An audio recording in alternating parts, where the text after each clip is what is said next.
নেতা, এরা আমাদের সাহস, এরা আমাদের গর্ব, এরা আমাদের ঐতিহ্য। উদয়ন গুহদেরকে আমরা আমাদের পকেটে রাখি।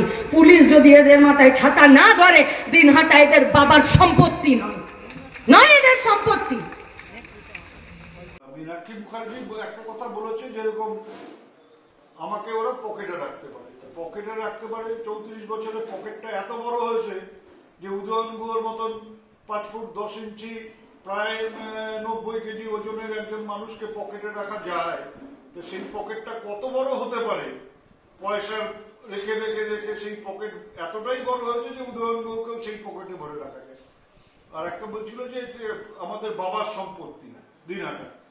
আমার বাবার সম্পত্তি না, কিন্তু বাবা এখানে মানুষের জন্য কাজ করেছেন, আমিও তার পথ ধরে এখানে মানুষের জন্য কাজ করবার চেষ্টা করি। মানুষ হয়তো অনেকে ভালোবাসেন, পাশে থাকেন। ওদের যদি ক্ষমতা থাকে, আমি মীনাক্ষী মুখার্জিকে বলছি যে আপনার তো এত ক্ষমতা, কোনো পুলিশ থাকবে না, কোনো মানুষ থাকবে না।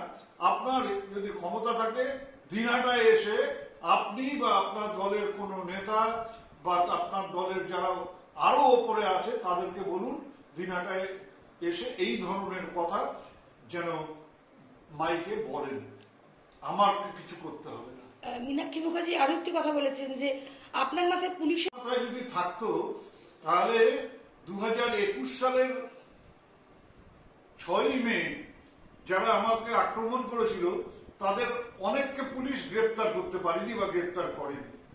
আমার মাথায় যদি পুলিশের ছাতা থাকতো, তাহলে আমি সেদিন গিয়ে দিনহাটা শহরে আক্রান্ত হতাম না। আমার মাথায় যদি পুলিশের ছাতা থাকতো, তাহলে যারা 1, 2, 3 অপরাধী তারা সেদিন ধরা পড়তো, তারা সেদিন ধরা পড়েনি। পরবর্তীকালে কেন্দ্রীয় বাহিনী নিয়ে তারা দিনহাটার রাস্তায় ঘুরে বেরিয়েছে। এখন কেন্দ্রীয় বাহিনী সরে গেছে, তারা রাস্তায় বেরোতে পারে না, তার জন্য আমি দায়ী না। কিন্তু আমি বলবো যে তাদের গলার স্বর, তাদের মুখের কথা এবং মীনাক্ষী মুখার্জিদের গলার স্বর, মুখের কথার মধ্যে একটা অদ্ভুত ধরনের মিল। আমার তো ধারণা ছিল মীনাক্ষী মুখার্জি হয়তো একটু ভদ্রভাবে কথা বলেন, একটু হয়তো ভদ্রভাবে রাজনীতি করবার চেষ্টা করেন।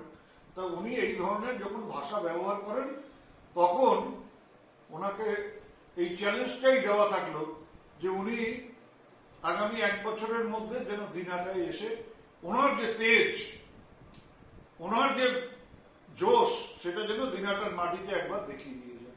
আপনার বাইক কেনার স্বপ্ন এবার হবে পূরণ, কারণ আমান হোন্ডা নিয়ে এসেছে একেবারে স্বল্প ডাউন পেমেন্টে বাইক বা স্কুটার কেনার সুবর্ণ সুযোগ। বিনা অ্যাকাউন্ট, লো সিভিল, ন্যূনতম ডকুমেন্টে আজই নিয়ে যান স্বপ্নের বাইক আপনার বাড়িতে। অতিরিক্ত ছাড় পেতে আজই যোগাযোগ করুন বামনহাট আমান হোন্ডা শোরুমে। শর্তাবলী প্রযোজ্য। যোগাযোগ করুন 9002805414।